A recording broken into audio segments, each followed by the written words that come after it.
Ian, on my immediate right, runs the Asian arm of a company that's doing a lot of 2D to 3D conversions, and obviously you think there's a market in China. I do. And Jimmy, who's an exhibitor in China, and a man with many opinions, which I love, also believes that 3D is here to stay in China. So we're going to hear from you two, and I'm going to make Ian go first, because he told me he's got lots of facts and figures.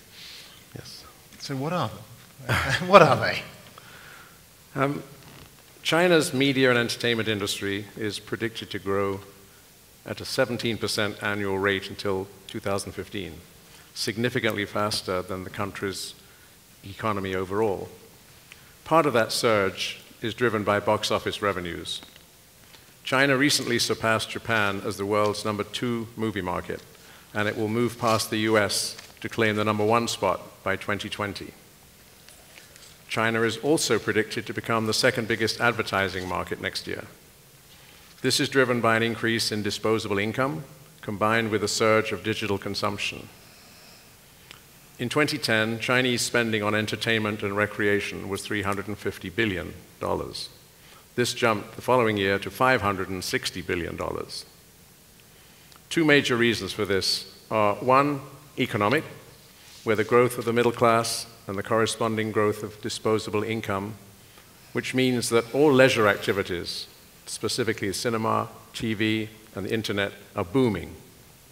Secondly, cultural, where the Chinese government has put a major emphasis not only on economic development of the domestic market, but on the development of culture as a business in particular.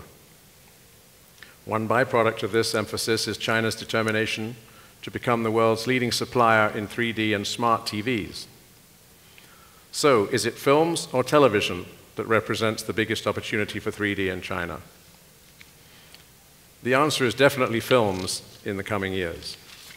3D in cinemas is booming in China, but 3D in TV is at a very early stage. There is only one dedicated 3D TV channel in China, although the government plans to launch another 10 3D channels in the next 4 years. As 3D films are extremely popular, we expect to see 3D content to appear on television and especially on tablets and internet, video-on-demand platforms very soon. But currently, there is a marked lack of content for all these ancillary distribution channels. So, let us focus specifically on films. In most countries, the revenues accruing from a film are split between box office revenue from theaters, home video revenues, and television. In the US, for example, only 27% of the total comes from theatrical box office, with 39% coming from home entertainment and 34% from television. In China, however, 94% of the total comes from theatrical box office, with TV and home entertainment currently very minor contributors. Driving this box office bonanza is a tremendous increase in the number of cinemas and multiplexes, largely due to a construction boom in commercial property. Last year, there were 803 new theaters and 3,030 new screens added, an average of 8.3 new screens a day, for a total of 2,800 movie theaters and 9,200 screens across the country. Analysts expect that number to rise to 12,000 by the end of this year.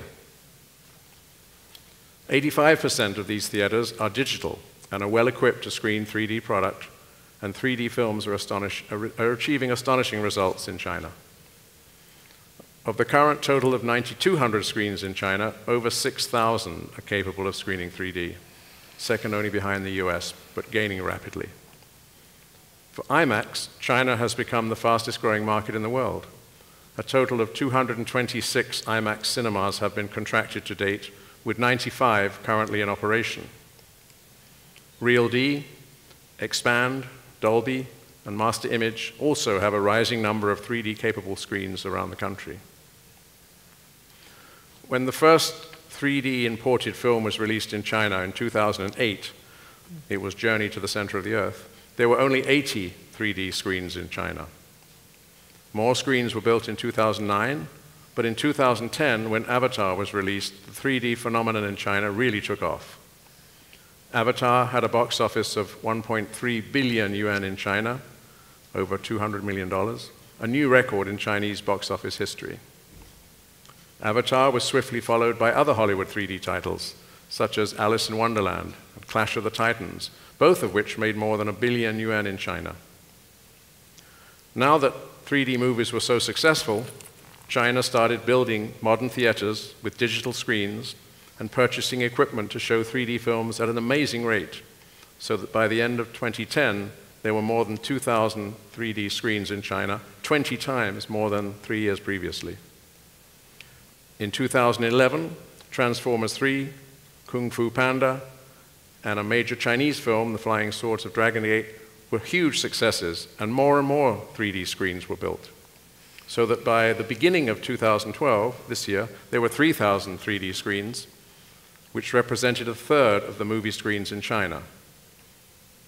It is generally acknowledged that the number of 3D-equipped cinemas will continue to rise at a remarkable rate, and that there are now 1 or 2 Chinese films like Painted Skin 2, which are generating box office revenues to compare with the Hollywood successes such as Titanic. By the end of 2012, the total box office movies in China will amount to $2.4 billion, of which 3D will account for about 28% of the total box office and rising. And that 28% has been generated by no more than 10 films. However, Painted Skin 2, which was released only in 3D, was the exception rather than the rule, as most other Chinese films released in 3D failed to attract audiences, despite lengthy blackout periods for foreign films and protectionist measures by the government. But the domestic film business is central to the new government's goal of boosting China's cultural influence overseas. Although from a business point of view, Xi Jinping and the new government may want to allow more foreign product into China, there will be great political pressure to focus on homegrown movies.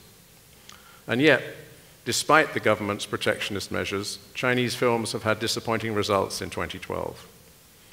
Even this week, 2 expensive, large-scale Chinese historical epics, 1942 and The Last Supper, have been comprehensively beaten at the box office by Ang Lee's The Life of Pi.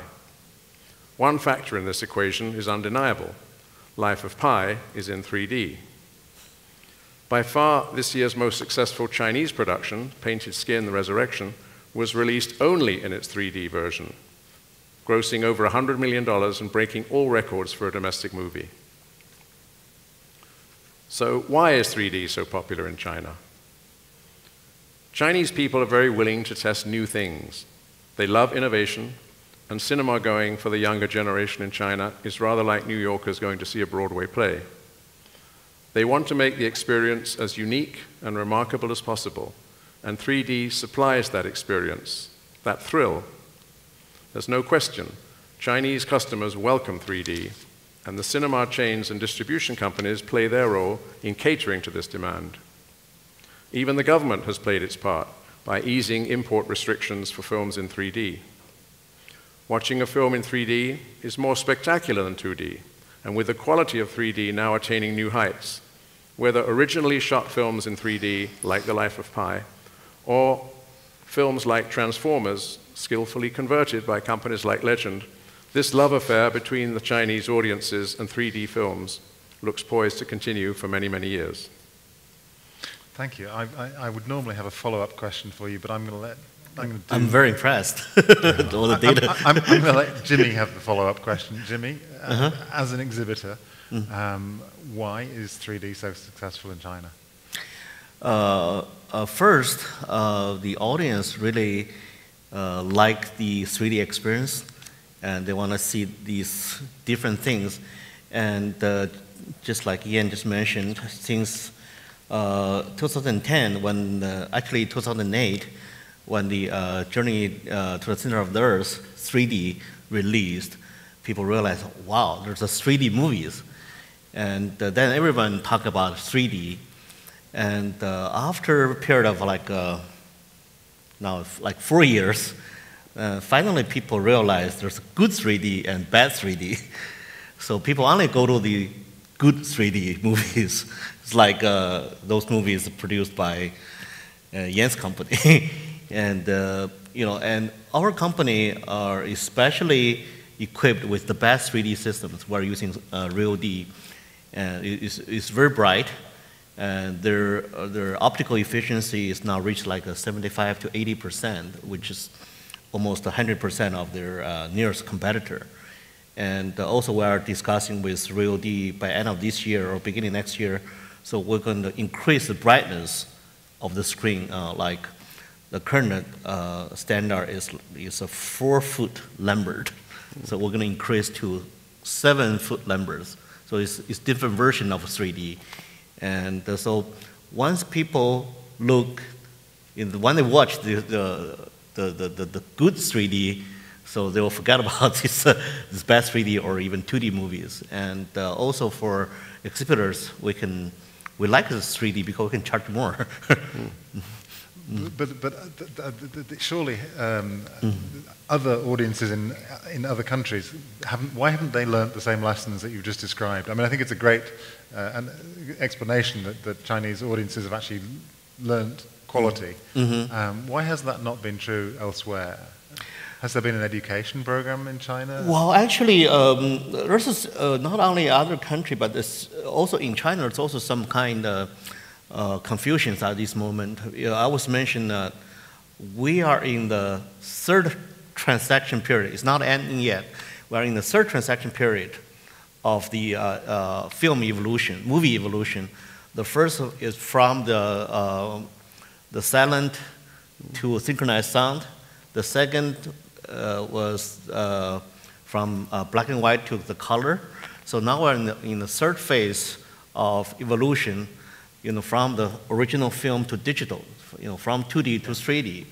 So a lot of people realize, okay, there's a technology change, but few realize there's also technology, good technology and bad technology, and the business model, especially business model, like Real D.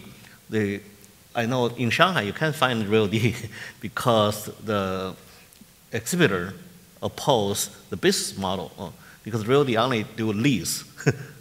Even in India, I was in India, there's also very few cinemas using Real D because they want to share your revenue.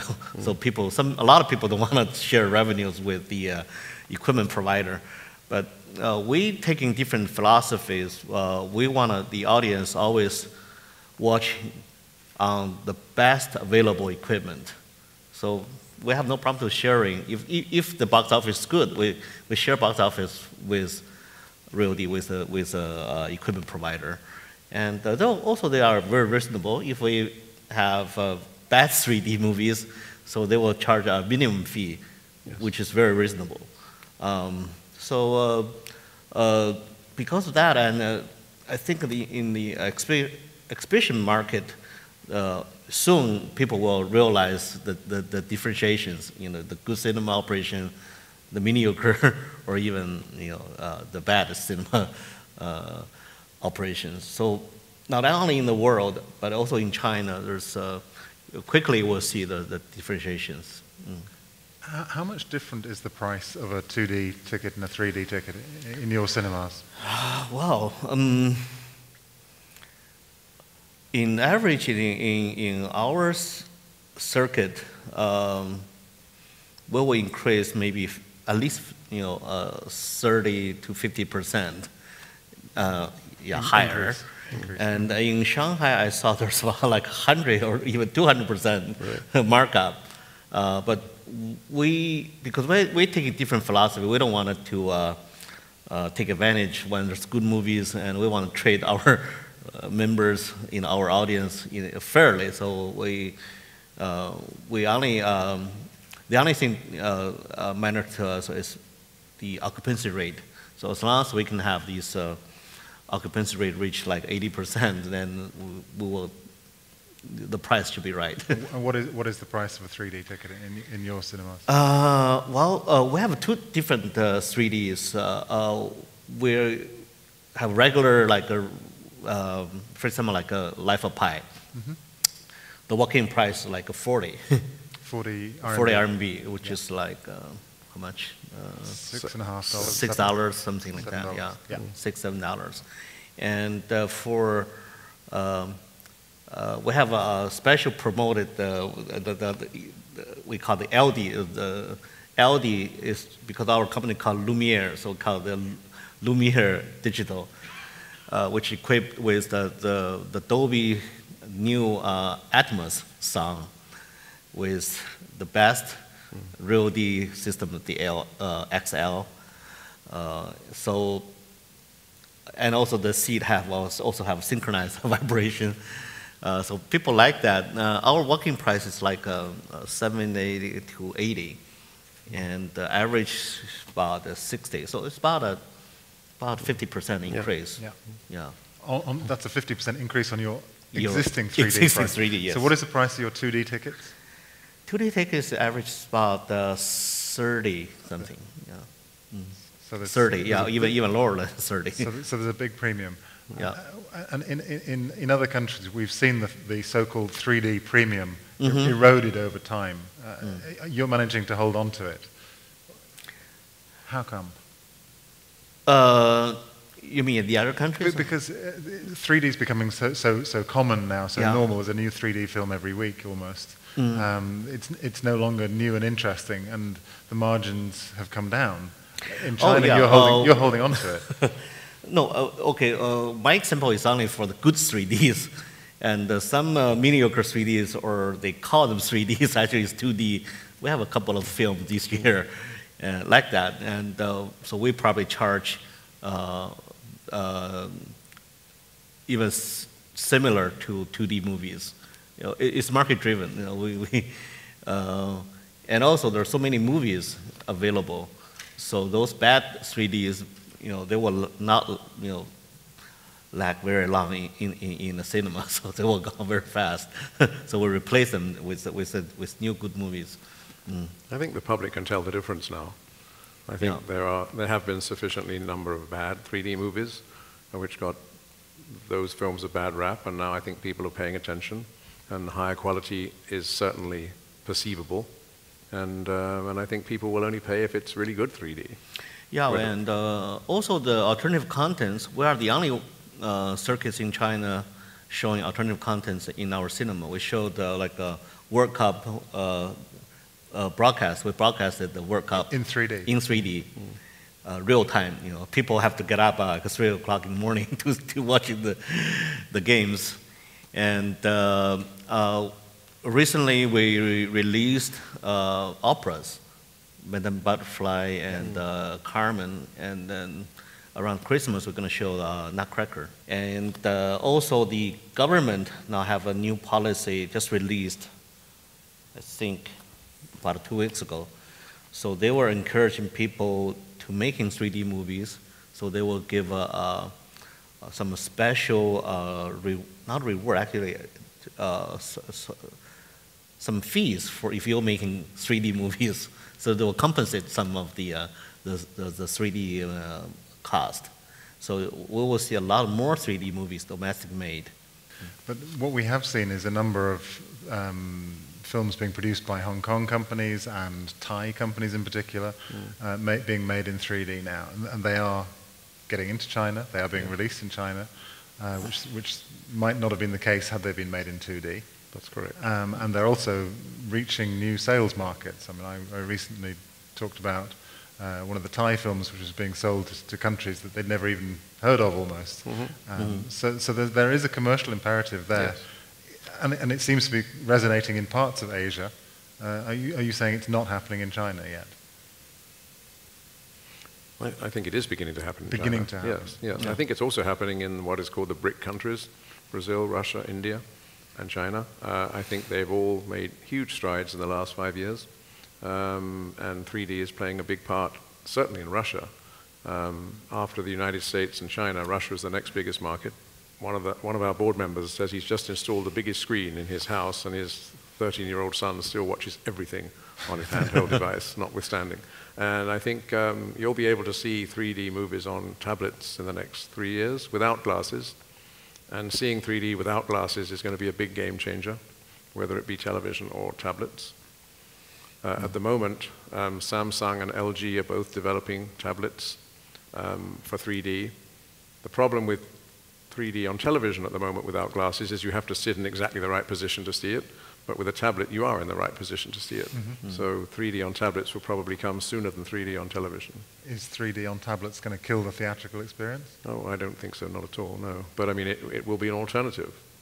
Well, I certainly remember having that discussion with the head of Real D, Joe Pashut, a few years ago. Soon every consumer device will be 3D, and the people still making 2D films will find themselves left in the cold because they're selling an inferior product. I think Jeff Katzenberg would agree with that too. But I think he may have been, Joe Pashut may have been a little bit ahead of too himself. Optimistic. but again, I think the technology is no way to replace the storytelling.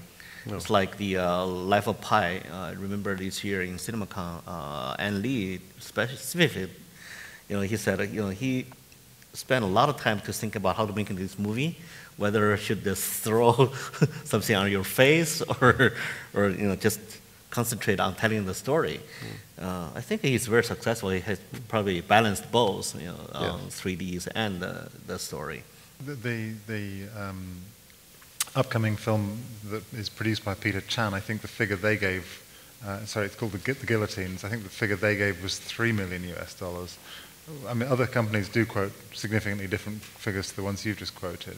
Well, is there a very competitive market? Is it there price? is, but you also get what you pay for. There are 2 studios, of which one is ours, who are now probably getting 80% of the studio films.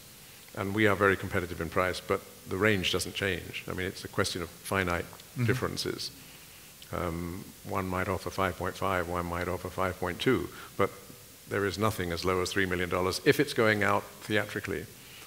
Blu-ray conversions are $3 million, yes. We did a deal with Jeff Katzenberg on Shrek 1, 2, and 3, just for Blu-ray.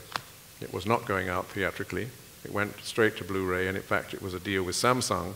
For every 3D television set they sold, they got Shrek 1, 2, and 3. But that was done for $3 million, yes. But you don't show those on huge IMAX screens. You show those on Blu-ray. Right. But certainly we're hearing that from companies that are based in this region, yes. from Korean companies and from Indian companies in particular. We're hearing much, much lower numbers than what you're describing. I'm sure that's right, but I don't think any of them have ever done a studio film, and perhaps won't for a long time. Okay. You mentioned IMAX, which is actually my next area of conversation for you guys. IMAX is another colossal phenomenon in China, which is unlike the speed of its success is unlike anything else they've seen. You've got the up-to-date figures, 95 screens in China, and I think 230 something more is under contract in China. Yes. Yeah. Why is IMAX doing so phenomenally well? Well, they have a quality product. They have a good reputation. They also select their films very well. They're being a little bit more adventurous in the films they select. In America, Skyfall, the new James Bond film, opened at IMAX. Man of Steel, the new Warner tentpole for the summer, is opening at IMAX. The Hobbit is playing at IMAX. And a conversion we did, Top Gun 3D, is opening at IMAX in February as well. So, I mean, they are beginning to bid much more aggressively for first run and new reissues. And I think there's an aggression about them. And with these new 3D films, it's among the best experiences you can get is seeing it in an IMAX theater. And in China in particular? Yeah, in China, I think the team is very strong, under the management of Dang Savant. I know him very well. I think the first, their branding is superb in China. So, like our cinemas in a lot of cities, the city officials say, particular, okay, if you want to build a cinema in our city, you must have a IMAX, mandatory. So we signed like nine IMAXs, with IMAX, of course. And also their strategy, I think, is, at first I wasn't was a little confused. For example, they signed with Wanda, immediately increased like 70 some IMAX screens, but a lot of them, it just converted from a large screen. It's not really original IMAX standards. You must have like at least 40 meters high, but I think now we see their strategy is right, because immediately they will have like 200 some screens in China, IMAXs. So with that infrastructure, plus I think 300 something in the US, right? Yes, yes. But they're very quality conscious too. Yeah, Very, and I know in the past 5 years, their sales in Europe was zero. I was sitting next to Rich this year in CinemaCon, and they said, their European sale was terrible. They didn't sell even 1 unit in the past 5 years. Expand were quite strong in Europe. Yes, but Expand is 3D system. It's not a giant screen for IMAX. So in China, now with the 200 some IMAX with 300 and plus the existing in Europe, so they have really good leverage to talk with studios to get the first round movies. But I mean, earlier on I was asking you questions about the 3D premium, and there's an even bigger premium for IMAX tickets in China. Chinese IMAX tickets are really expensive. Oh, wow. In Shanghai, they sell for 270 now for Life of Pi. That's $18. Oh, no, more than that. More. It's about 30 something, $35. Wow. Yeah. That's a lot of money. That is a lot of money. You must be very happy. And it's still sold out. You can't get a ticket. IMAX. So the IMAX is, if you have a bad cinema, you cannot rely on IMAX to bring you more business. But if you have a good cinema with good movies, so they will they'll help you to get more revenues. Yeah. But they're beginning to get offered more and more movies by the studios too. And they often use the ploy that it's only 1 week at IMAX. So everybody flocks to see it in the first week, and then they keep it on, much to the annoyance of other cinema owners. But the same question as I was asking earlier on, how do you justify that kind of price when it's such a large proportion of someone's monthly wage? Well, I think the IMAX strategy in China also changed. Originally, you have to purchase their equipment, which is like at least $2 million US. Right. And now they changing after they signed with Wanda, they raise their own money. They have a separate fund. I'm pretty sure soon you will see the spin-off, the IMAX China from IMAX. So they will have their own company doing their IPOs, whatever, can raise some money. And so now most of the deals are leasing deals. Yes. So they share the revenue. So we're helping them expand even faster. Yeah. But I think also it's an event. I mean, as I was referring to earlier, I mean, people go to see event movies. Right. Yeah. Just the same as you perhaps wouldn't pay $30 to see an average rock band, but you paid $500 to see the Rolling Stones. And young people with disposable income choose what they want to go and see and pay their money for. And concert tickets are extremely expensive, but only at the top end. No, that absolutely goes back to your point about branding. I mean, IMAX is a brand now in China. Yeah, definitely, people it's a go very to big brand. Even people cannot pronounce it, but they might reverse. Even yesterday or so, Chinese official wrote me and said, "I want to have a mix." Yes. I said, "What is a mix?" so finally realized this is IMAX. They want to have IMAX in our cinema. So you must have a mix. But I realized you must have IMAX. I remember talking to one IMAX executive who said, "We've stopped trying to explain to people that we have bigger screens and better sound. It's just the brand now is enough to sell it." Yeah. And we've now seen Chinese movies being made for IMAX. The IMAX has done local language films in China and Korea. I think those are the only two countries in the world where local language IMAX features have been made. Are you seeing more of that? Yes, actually, Dan Swan, all the IMAX team, they constantly asking the circuits, asking us, do you know any good Chinese movies coming out or in production? It's worth invest for convert it to IMAX format. So their team doing very aggressively, and I think they pick up very good Chinese domestic movies. For example, like the 1942, the current release, because they have an IMAX format. So Life of Pi only showing 1 week on IMAX screen. So now they replace with all the domestic 1942. I mean, the film we saw last night, The Last Tycoon, would look terrific on an IMAX screen. I don't know if that's their plan, but I mean, it certainly would look great on IMAX. Right. There's a question come up on our screen. You can see this as well. What is your opinion on the shrinking release window between theatricals and DVDs to combat piracy by, say, offering films still showing in theaters on premium VOD? Is that an option in China? Well, take this case. Okay, Paris, the worst place was in Guangzhou and Shenzhen. They are the distribution center of the pirated DVDs.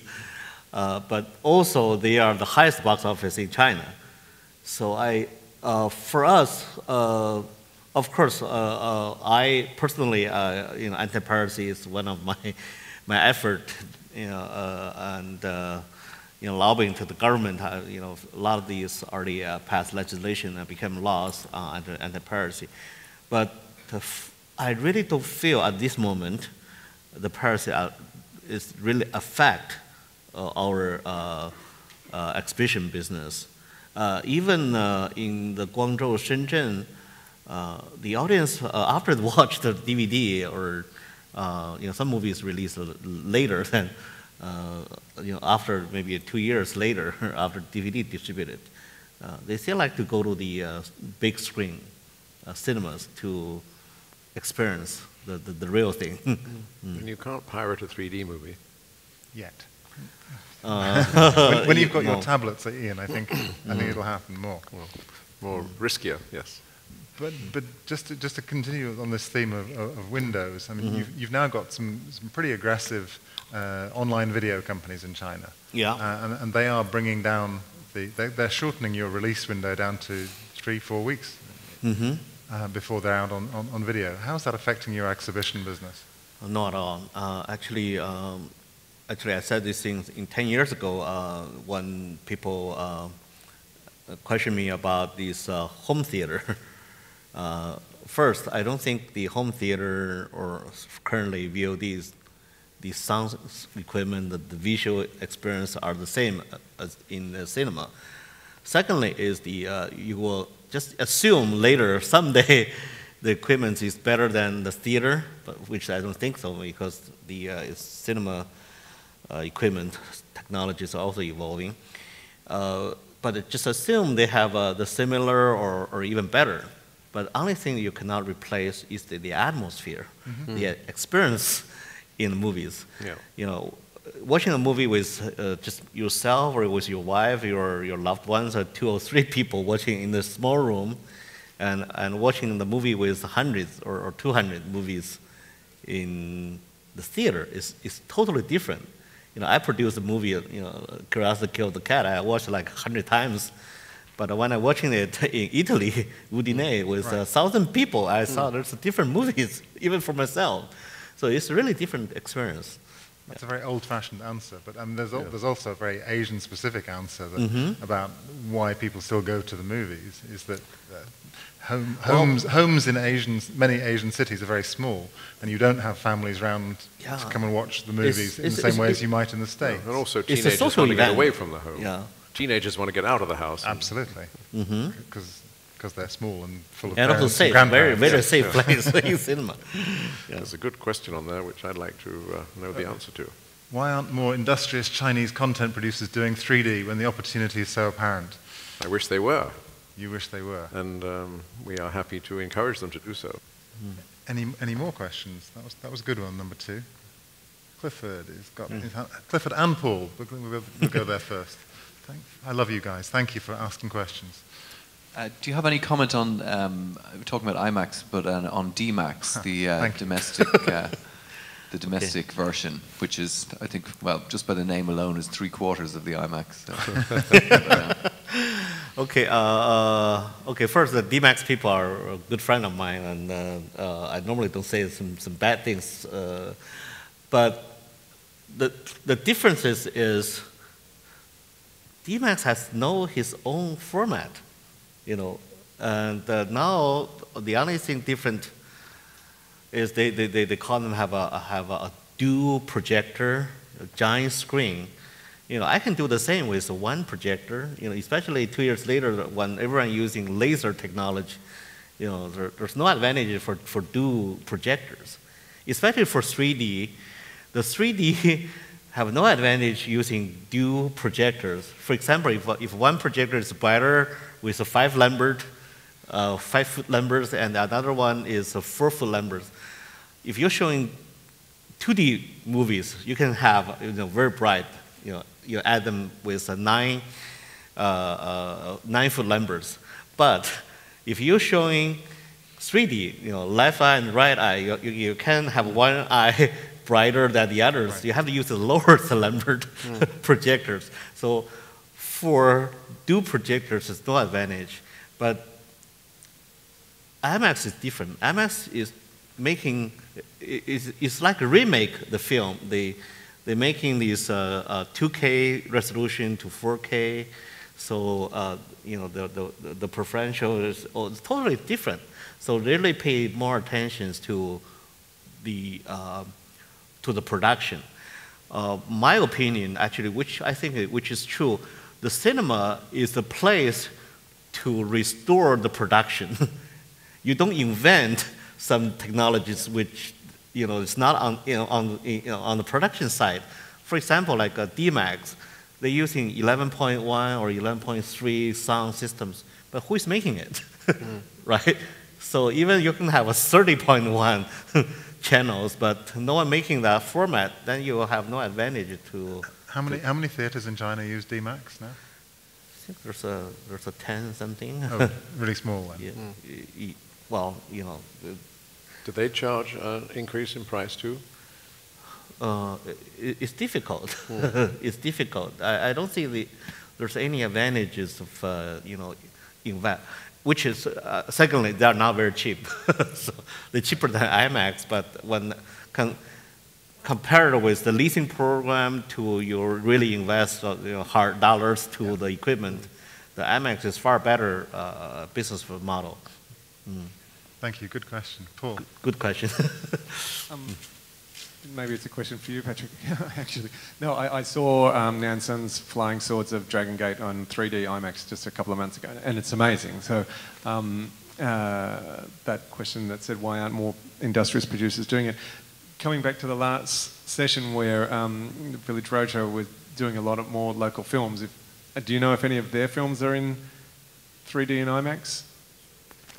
They're not in any. They don't have any 3D ones yet, right. Because they've been making films in the $2 to $15 million range in China, which perhaps don't lend themselves to 3D.